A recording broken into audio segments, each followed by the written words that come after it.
guys! Welcome dito sa The Sun at Tarot. Ang reading nito ay for collective for anyone who can resonate sa reading nito.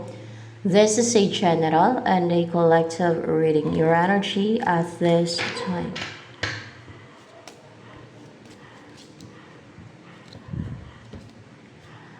Positive na makalayo ka na. Basta positive ka. Ayun, parang nabuhay ng loob, nagkaroon ng pag-asa, positibo, inspired, ganon. O nagkakaroon ka na ng ambisyon, no? Nangangarap ka na, why not, no?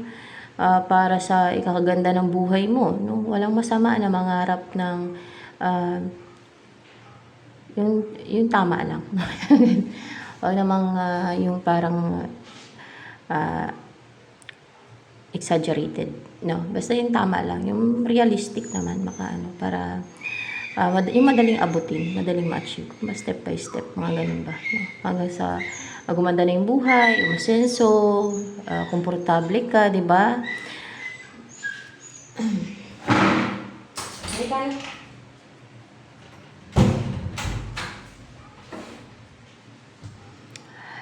And ikaw tong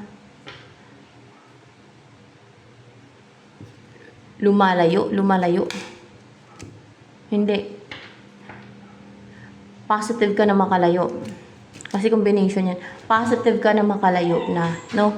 Na mag-end na yung situation mo na para bang may mga restrictions, or maybe sa place or situation or person mo or anything na nagpapa-hold back sa'yo, anything na negative.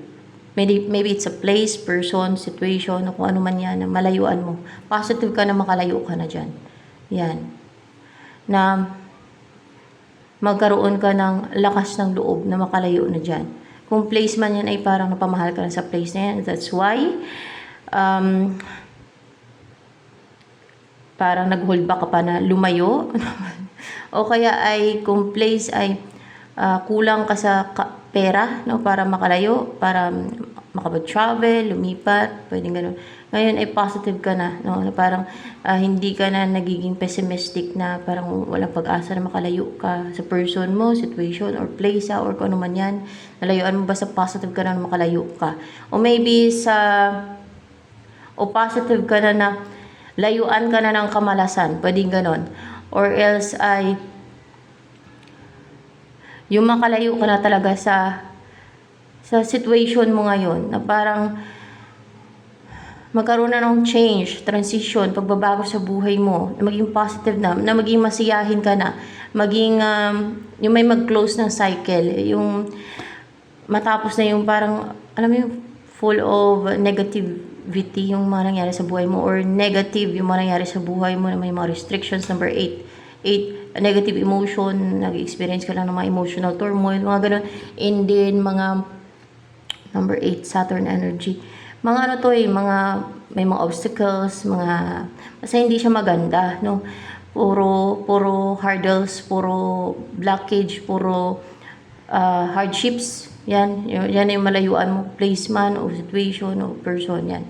And then, mag-umpisa ng maging masiyahin ka. At yung mamuhay ka ng dream mong buhay, yung magkaroon ka ng peace of mind, peaceful yung buhay mo, in harmony with nature, yan, kasi parang sa dagat.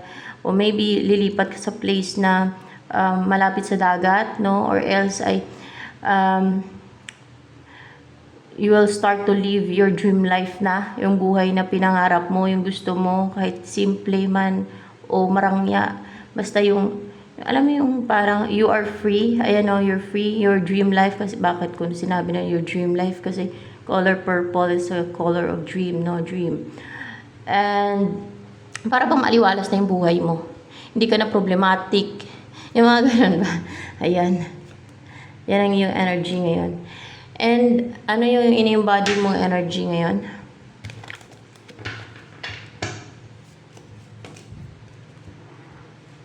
The Sage.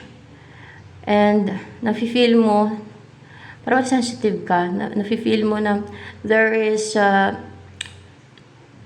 loving energy na nakatutok sa'yo, no? At liwanag na nagpoprotekta sa'yo. No? Ayan. Parang napaka-sensitive mo. Siguro sensitive yung senses mo. And you are protected by loving energies. You know what? Kasi yung mga taong like empath na mga tao, like mga intuitive na mga tao, guys, mga sensitive yun sila. Madaling maapektuhan, like mga seer, madali silang maapektuhan ng mga energies ng iba. Basta ganun yun. O yung mga conjurations ng iba, energies ng iba, madali silang maapektuhan. Di ba? Kahit yung ma-empath lang ay ganun. O, may napoprotekta sa iyo na para maging ma-maintain yung harmony, no? And yung peace of mind, no, within you, na peaceful ka, na may peace of mind ka, na stable ka. You're covered by loving energy and protective energy and light, you know. And then you are a wise person. You have a good judgment. And sumisimbolo din ng parang owl, may owl dito na because of your wisdom, may mga nakikita ka, may mga naobserbahan ka na hindi na obserbahan ng iba. May mga nakikita ka na hindi nakikita ng iba. Para sa kanila, blackout, wala naman sila makuha. Information, wala naman sila makita. Wala silang maobserbahan, pero ikaw, meron. Para bang katulad sa owl na nakakita sa paligid niya. Nakikita niya yung paligid niya paggabi, kahit madilim, kahit wala pang ilaw. Pero yung ibang animals, and yung may humans, diba, hindi makakita pag walang ilaw. Yung owl, makakita yun sila. Klaro yung vision nila. Yung paningin nila kahit walang ilaw. So, parang ganun ka. Sample na lang ay yung ginagawang scheme and deceit ng iba. Nakikita mo yan. Obserbahan mo. Ganon din yung mga behind their false mask. Yung mga pahay na ginagawa ng iba. Or anything. No? Na hindi na obserbahan, hindi nakikita ng iba. Pero nakikita mo, na-obserbahan mo. Mga ganun ba. And tama yung judgment mo. Yung iba ay para bang clouded yung judgment nila. Kasi wala nga silang makikita. Hindi nila nakikita. Hindi nila naobserbahan. Yung naobserbahan mo o yung nakikita mo. Mahirap ma-explain yun, guys, sa mga taong na walang ganyang kakayanan. No? Na hindi nila nakikita yung mga nakikita mo. Yung hindi nila naobserbahan, yung manaobserbahan mo. Kasi para sa kanila, black yan, wala silang makita. Wala naman, ganun. Mahirap explain yun sa kanila. Sa akin yung sagot ko na lang kay nanay, hindi mo kasi alam. Hindi mo kasi alam. Kasi iba, very cunning, deceitful. Mapahide yung kanilang ginagawa.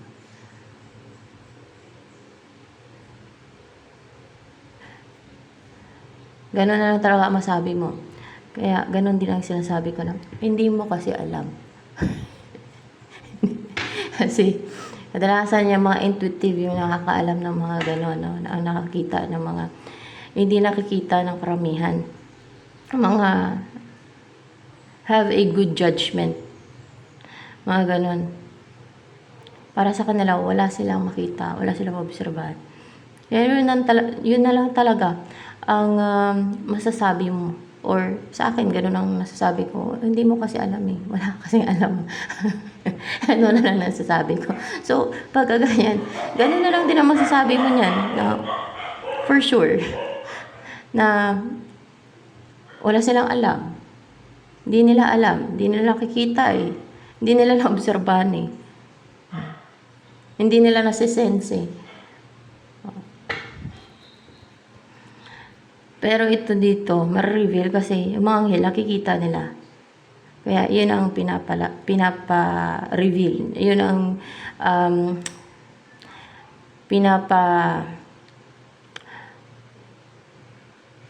kita ng mga anghel dito sa baraha. No? Yan ang kanilang guide. Kumbaga, yan ang kanilang pinapakita, nire-reveal dito. Yan, sa reading para magkaroon ng awareness ang mga walang alam pa sa mga ginagawa ng iba na mga pahide, deceit, scheme, lies nila, manipulation, ano pa. Or they're hiding behind their false mask. Mga ganun ba? Ano pa? Na mga hindi nakikita, hindi naobserbahan ng iba. The sage. So may ganyan kang ability or kakayanan. No?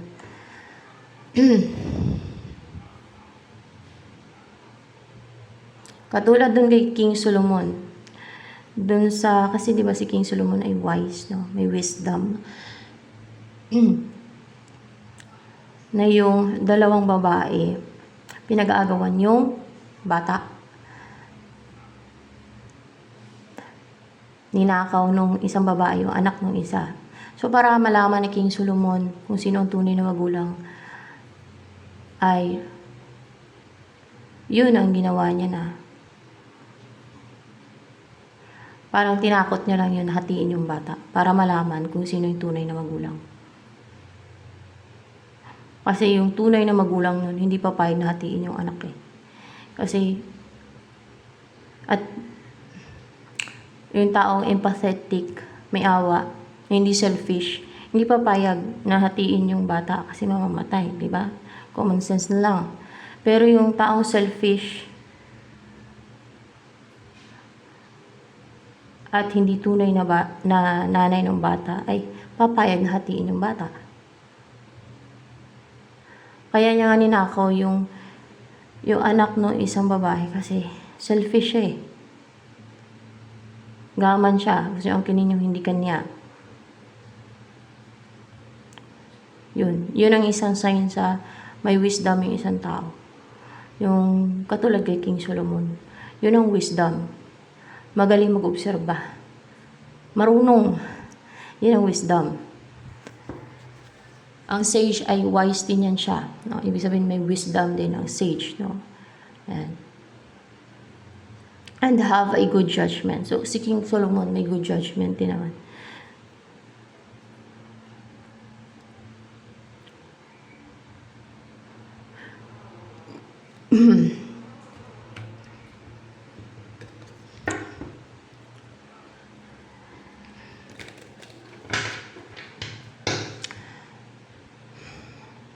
Ano naman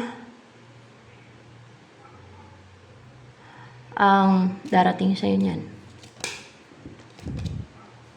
King of Cups, someone emotional, na deeply in love sa'yo. Yung tao na yan. Yes, na deeply in love sa'yo, kaya gusto niya siguro mag-invest. Gusto niya ba mag-invest sa'yo?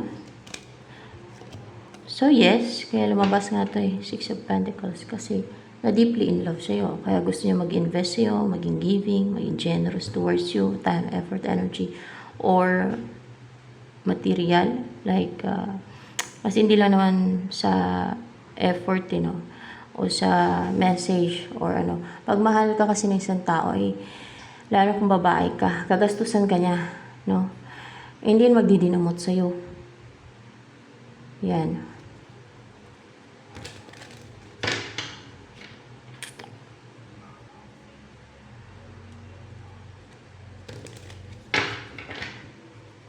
Wait lang ha.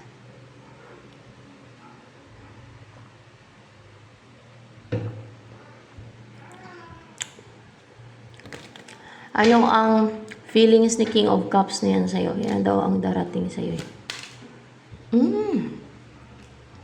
Dinidesire niya magkaroon ng stability sa inyo. Gustong-gusto niya na, kasi feelings eh, gustong-gusto niya na, o dinidesire niya na magkaroon ng stability sa inyo. O yung mapangasawa ka niya, yung maging partner ka niya, yung makasal kayo, ganun.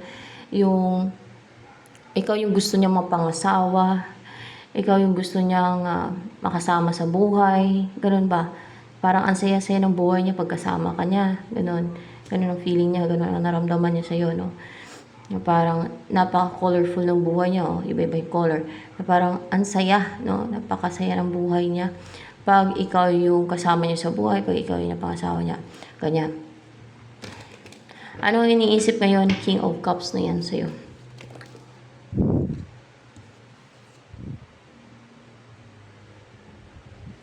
Upright ba tong the wheel? Yung wheel of fortune? Parang pahalang. Pahalang pa rin. Na, parang nagdududa siguro to. Kaya pahalang. Parang 50-50 niisip niya na na nakadestin kayo. 50-50 ay hindi. Maring naniniwala siya minsan na nakadestin kayo o you are meant to be together. Minsan ay hindi. Parang ganun ba? Ayan. Yun ang iniisip niya. Kung para bang 50-50 na destiny ka niya, parang nagkakaroon siya ng doubt. Parang minsan iniisip niya na nakadestin kayo, minsan ay hindi. Ganon.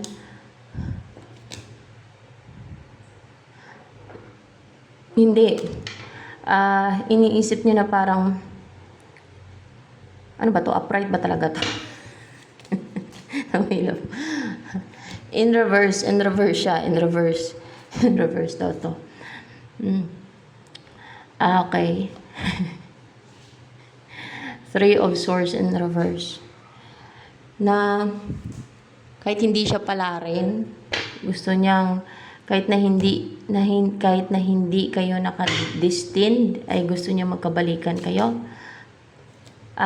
Yun ang iniisip niya, na kahit na hindi kayo naka-destined, ay gusto niya magkabalikan kayong dalawa. Bakit nasabi niya hindi kayo naka-destined? Ba't nagpahula siya? Mukha nga, nagpahula siya. At anong sabi ng manghula sa kanya, hindi kayo naka-destined? Oo.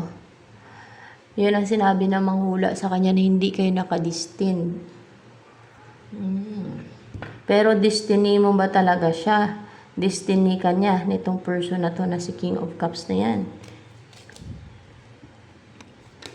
Destiny ka niya. You are guided. Anilin lang siya nung guys, nung manghula. O maybe yung nag-guide dun sa manghula ay hindi celestial beings, hindi angels. Baka, yun? Nagsinungaling sa kanya yung manghula kay King of Cups. Nagsinungaling? Nagsinungaling siya. Bakit siya nagsinungaling kay King of Cups na hindi kayo nakadestined? May gusto siya kay King of Cups? Baka may gusto. Hindi. Anong dahilan?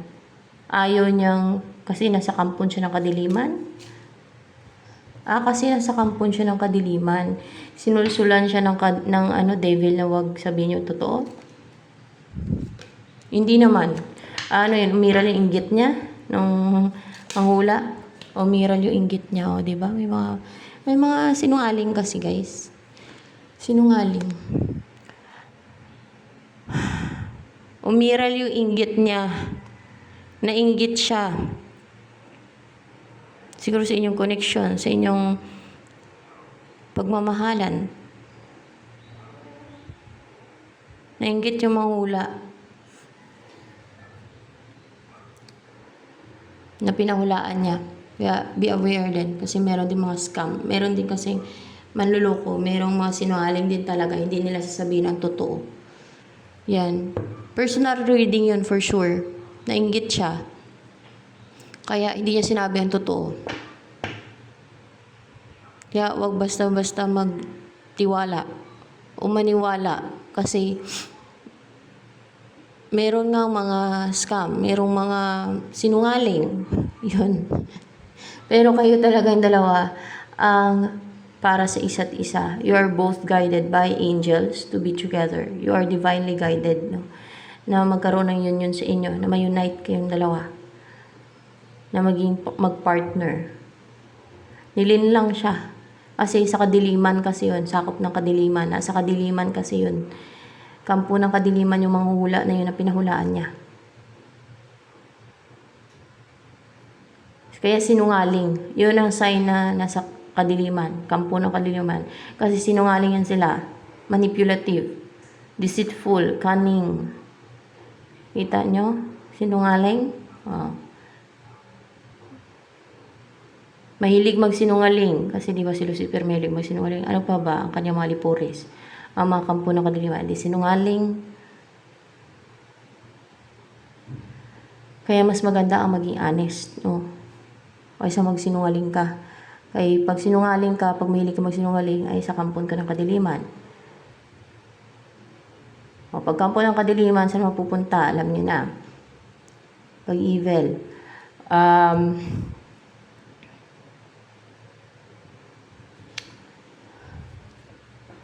Kaya, huwag magsinungaling kasi mabibilong ka sa kadiliman. No? Pag mahilig ka magsinungaling, pag magsinungaling ka palagi, o basta pag sinungaling ka, ay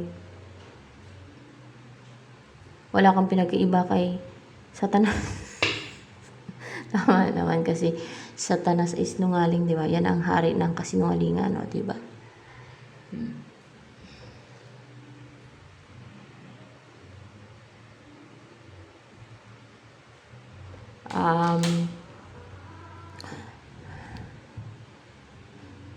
Ano ang message ng angels for angels ba nagagay dito ngayon? Tingnan natin. Para sure. Hindi angels daw. Sino ba nagagay dito ngayon? Si Jesus Christ ba?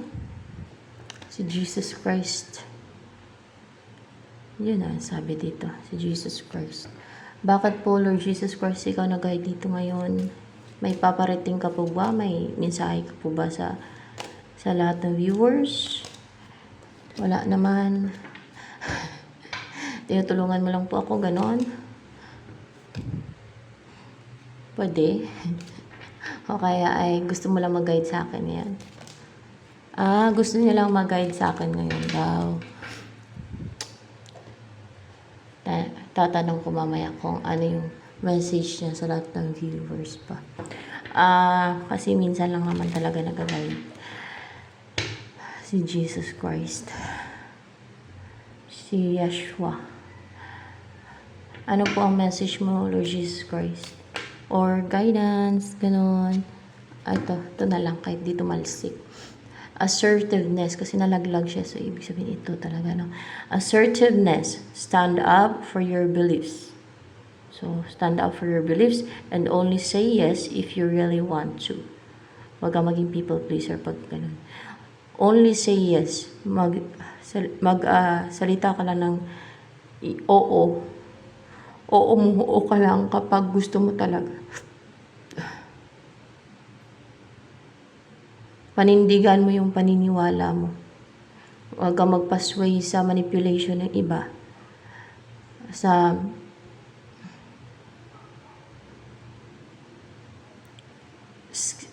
kung ano pa, mga lies ng iba. Stand up for your beliefs. Panindigan mo kung ano yung pinapaniwalaan mo sa beliefs mo. Ayan. Ano pong message mo, Lord Jesus Christ, sa lahat po ng viewers? Ace of Swords. Maging courageous. Yan po ba? Maging courageous. Maging courageous.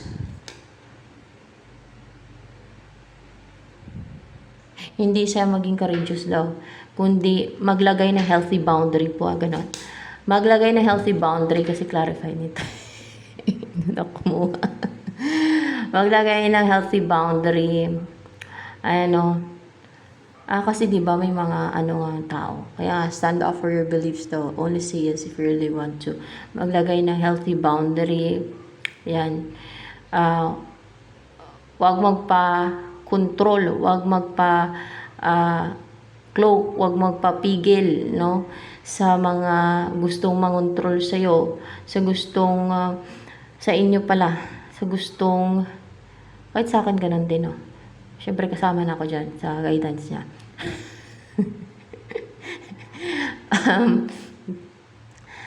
Sa lahat nga eh, di ba? Oh. Huwag pa-manipulate. Mga para yung kailangan yung tumalsik, ma-ward off yung mga gustong mangontrol, mga energies, mga sinesent ng iba o mga spirits man yan, yung maging ano ba, maging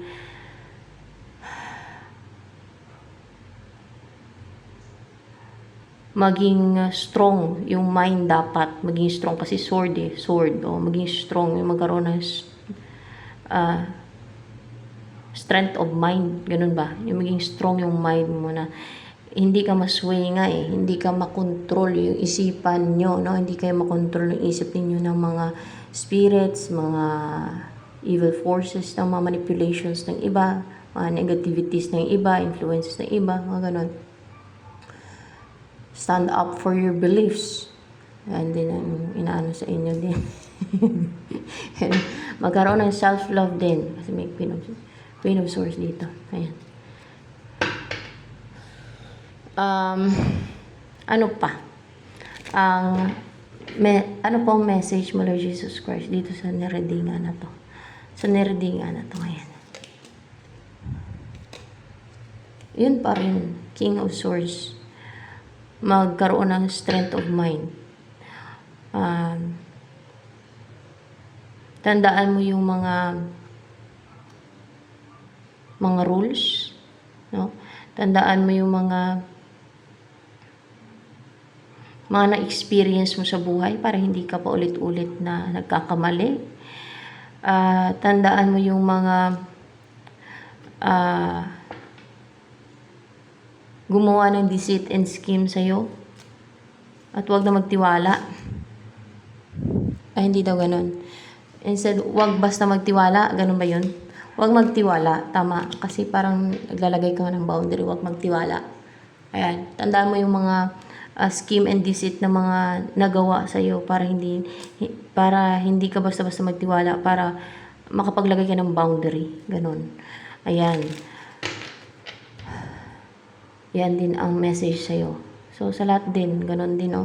Kasi meron dito kanina, eh. Yan, oh. Hindi lang tao gustong mangontrol sa kapwa nila tao. Meron pa mga hindi natin nakikita ng mata natin na pwede mangontrol. Na gusto nilang mangontrol sa isipan, sa buhay natin. Kasi ako tao din yun.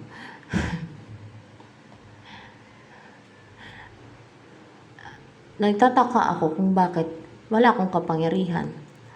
Na, ang sabi man ni Jesus Christ, si Barbelo ako.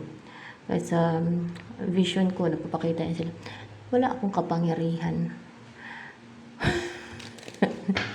Bakit nga ba, Lord Jesus Christ, wala akong kapangyarihan? May sabi mo man si Barbelo ako. Ano kaya rason? 9 of Cups.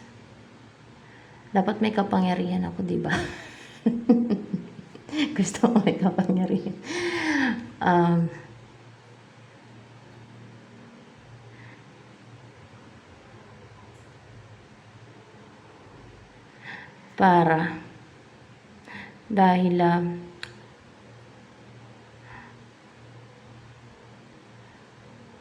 Dahil nandito ako sa mundo to para hindi ko magawa yung mga gusto kong gawin, ganun.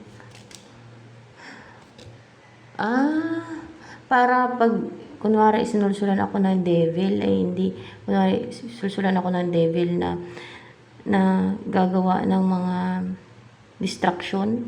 Kasi tao nga ako eh, syempre tao.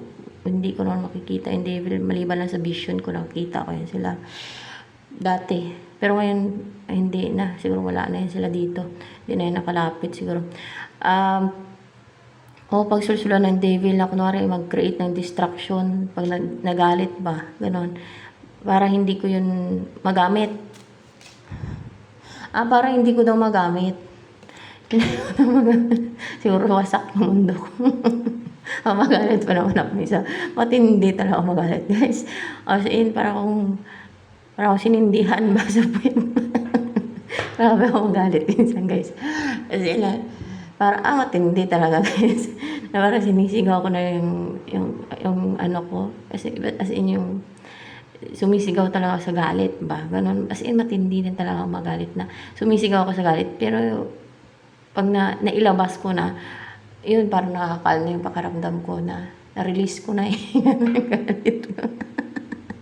At hindi. Nagtataka ako, bakit wala akong kapangyarihan? Sabi si Barbelo naman daw ako, bakit wala akong kapangyarihan? Kasi nga, pero nakakalapit pa ba yung devil sa akin, Lord Jesus Christ? Pag gustuhin nila. Oo, nakakalapit pa daw sila pag gustuhin nila. Kasi nga, tao lang ako eh. Pero, na-allow nyo ba na makalapit sila? Ina-allow nila. Bakit kaya no?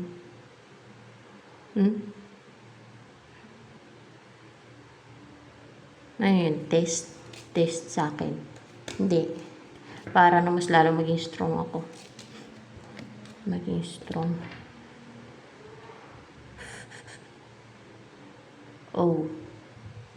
Yun, napapaisip ako minsan, parang, bakit wala akong kapangyarihan? Kasi Barbelo ako. Bakit wala akong kapangyarihan? Pero pag galit ako, guys, ako may gumagawa ng deceit sa akin. Naisip ko, bakit wala akong kapangyarihan? Ganon. Kasi may journey.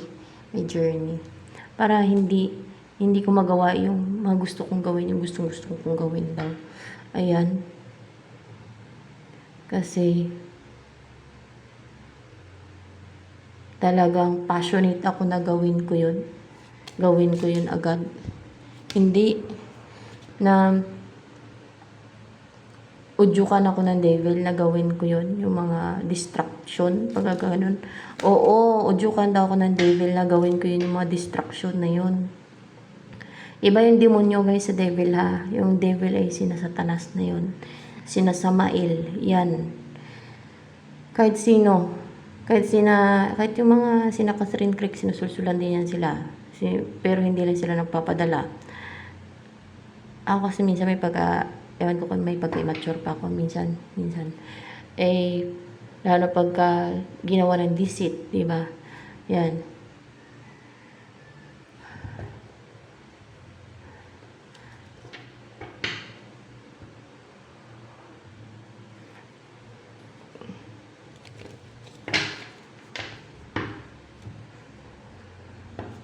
Pero, Lord Jesus Christ, si Goddess Barbelo ba talaga ako bago pa ako naging tao? Ako daw talaga eh. Kahit sa vision ko, yun sila, nagpapakita yan si Jesus Christ eh. Meron pang vision ako na bumaba nga sila eh. Yun talaga. Doon ako na-convince kasi bumaba talaga. Tapos nag-usap pa kami. Tapos nag-antay talaga kami. May kasamaan ako. Doon talaga ako na-convince na parang as in, totoong-totoo na bumaba talaga siya. Yung ganun. Tapos may kasamaan siya. 5 sila. Sa gitna siya. Padandaan yung pagbaba nila. Galit na galit ako nung gabi na yon. Tapos nung natulog na ako, yun, nagkaroon ako ng vision. Para siyang panaginip, guys. Parang ganun. Pero vision yun. Ibig sabihin, pag vision, totoo.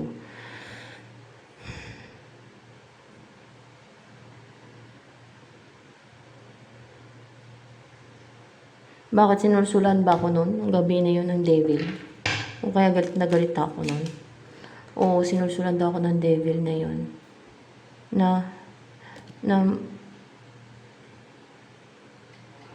Yung mag-crave o yung gustong-gusto ko magkaroon ng hostisya.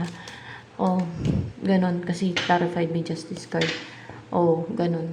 Kaya ganon. Kaya galit na galit ako nun. Kahit sa vlog ko nun, galit na galit ako. O diba? Madaming kasing deceit ng enemy. Malamang kung may kapangyarihan ako, baka nawasak ko na itong mundo to. Kung nagalit ko. Nagalit ko sa ako. Grabe. Hindi ng galit ko. Yung emosyon ko ba? Nagbe-burst talaga sa emosyon. Kahit sino naman siguro, di ba, pag magalit ay matindi. Na parang nagbe-burst sa parang umaapoy. Lalo't may sumusulsul ng devil. So, yan.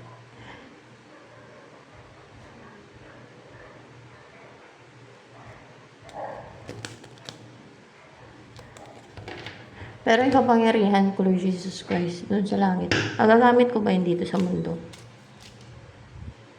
Magagamit ko. Mas spiritual. Hindi psychic abilities. Psychic abilities. Yung spiritual, mga iba, magamit ko ba? Iba? Mukhang hindi ko magamit yung iba. Ni-restrict siguro ng God yun. Ewan ko. Paano kaya, no? Kasi pag sinulsula ng devil ay ayun daw. Wala. Kaya natataka talaga ako, guys. Bakit wala akong kapangyarihan ba? Ganun. So, ano pa? Kahit makalipad man lang sana, hindi malaya akong makalipad-lipad. Isip ko. Dahil kalilipad-lipad sa clouds, di ba? Tapos, videoin mo, dahil manood. Magkitaan ko pa yung video. Ay, nakakalipad ako. Dahil manood. Baka million views agad. Di ba? Kikita pa ako. Ano pa? Ang,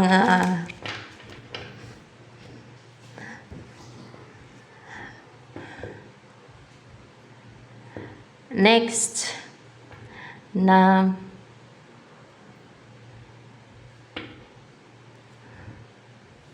mangyari sa'yo.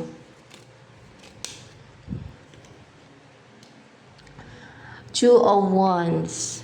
Minsan lang yan dito mag-guide si Jesus Christ. Dalang yun. May pagka-travel, guys. Makakalis ka. May matapang ka. May pag-alis nga eh. Dito kanina. Sana ba yun to? Makakalis ka talaga. Makapag-travel ka o doon ka na mag-settle sa lugar na lilipatan mo, pupuntahan mo. Makakaalis ka. Ako nga din, guys, nagbabalak din akong aalis. Doon ako titira sa sa Dumaguete. Doon kami. Para makapagtanim-tanim pati ako. Malawak yung galaan ng mga alaga ko.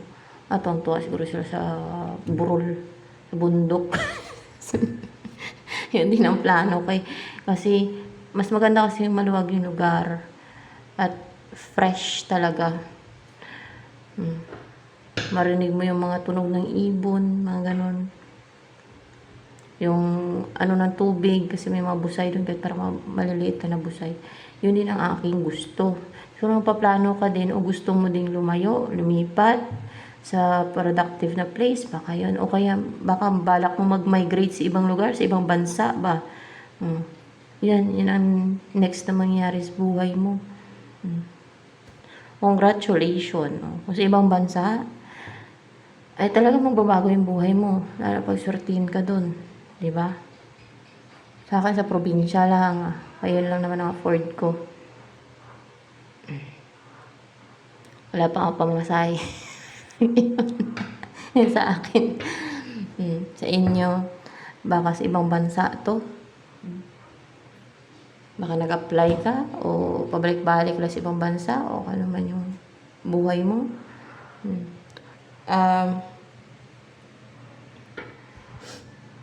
Ano yung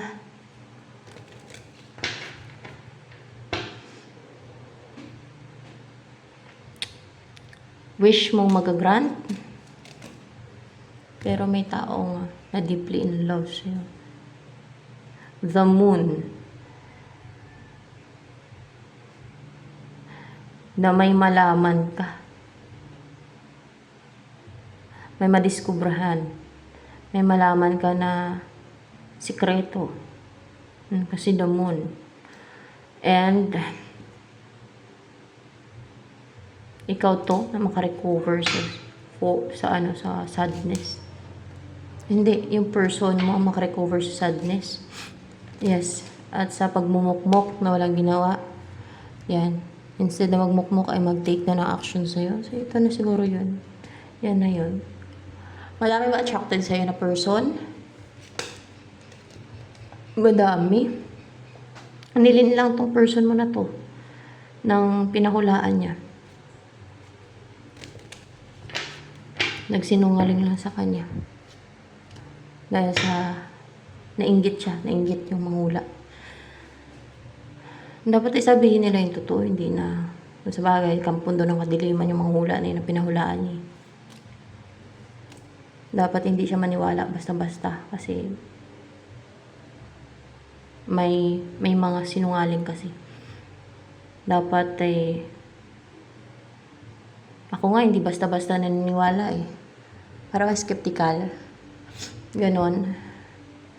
Kailangan madami. Ganon pagka nagtanong ka, hindi ka lang sa isa magtanong. Kunwari, hindi mo alam kung ano yung sasakyan mo, kung saan ka sasakay. Kunwari, no, kung hindi mo pa alam yung place na pupuntahan mo, kung paano makarating doon, kung ano yung sasakyan mo. Ganon, kung magkukommute ka lang, pati. May magtanong-tanong ka. Sa akin, nakakarating ako sa iba-ibang lugar na may address lang, ganon. Kasi, nagtatanong-tanong lang naman ako. Meron minsan na i-guide ka mali, no? Kaya dapat ang patanungan mo ay isa, dalawa, tatlo. Ganon.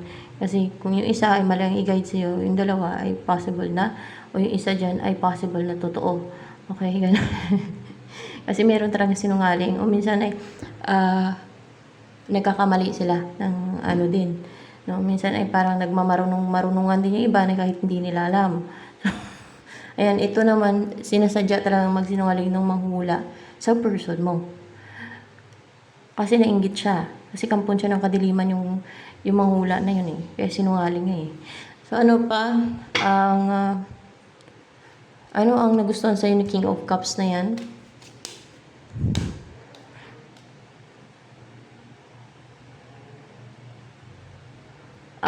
Emperor. Kasi ano kay courageous kasi color blue, brave, strong yung personality mo, powerful yung personality mo,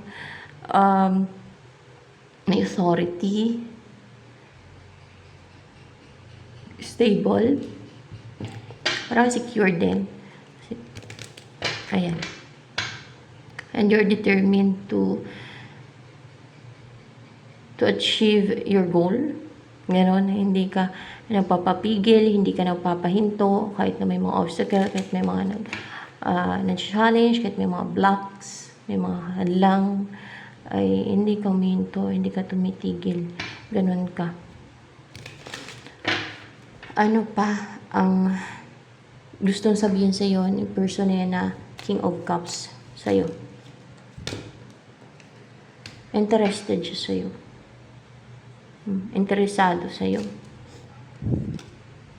Yeah. At ikaw ang gusto niya talaga. Ikaw ang gusto niya mapangasawa. Pati, yeah, ikaw ang gusto niya mapangasawa. Ayan, kasi mahal ka nga niya eh, at na-deeply in love siya. Ikaw ang gusto niya mapangasawa, mag-umpisa kayo magsama sa isang bahay. Yan, yun ang gusto niya sabihin sa King of Cups.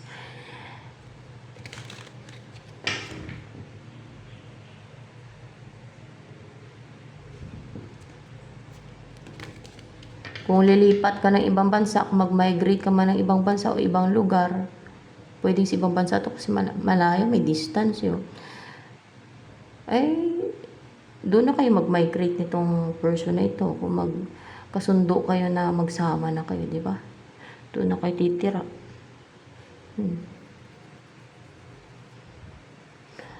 Wait lang ah.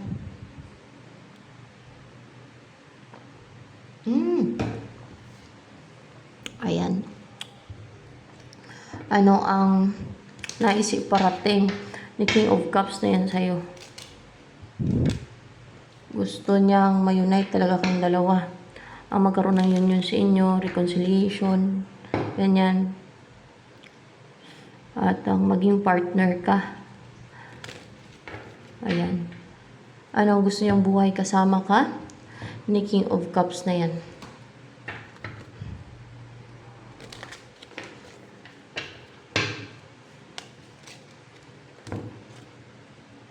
Ayan, garden.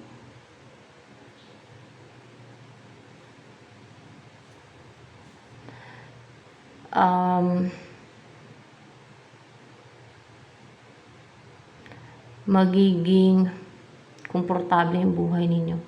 Magiging katulad nito na parang maaliwalas, komportable. Fresh yung environment. Madaming flowers, madaming cherry blossom. Parang, kung di man cherry blossom, kung dito lang sa Pilipinas ay puno na namumulaklak, na may maraming bunga, mga ganon. Baka ganon yung place niyo na may maraming pruta sa paligid, no? Doon kayo magbanding-banding, mag-spend ng time together. Ang saya lang pagka ganon. Simple pero ang saya. Na para sa akin, masaya yung ganito. Ang saya. Simple na maliwalas. Masaya. Ang dami pang flowers. So, naalala ko tuloy yung lugar na kung saan ako pinanganak. Madaming prutas. Parang hindi ko pagpalit yung ganong buhay. Kung sa ngayon lang. Kasi wala na kasing lupa na yun eh. Iba na may-ari nun. Iba na. Pero gusto ko talaga yung lugar na yun. Ang ganda. Hindi siya ganito. Basta, ano siya, maliwalas yung lugar na yun. Madaming prutas. Iba-iba yung prutas kasi dun. Ang saya ng memory ko dun. So, ayan.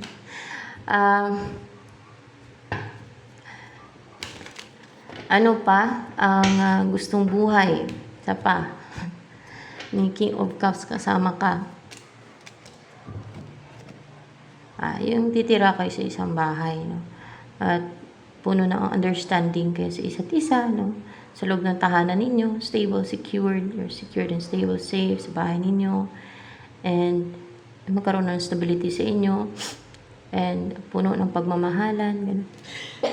Palalim ng palalim yung pagmamahalan niyo sa isa't isa. Ayan. Dami ba na-shock sa'yo? Paratang kaso ka. Upright pa yan. Madami. Yung prosigido sila, para ba naging impulsive na umatake. Umatake talaga. Na-pursue ka niyan. Ano yan, mga new person? Puro new person?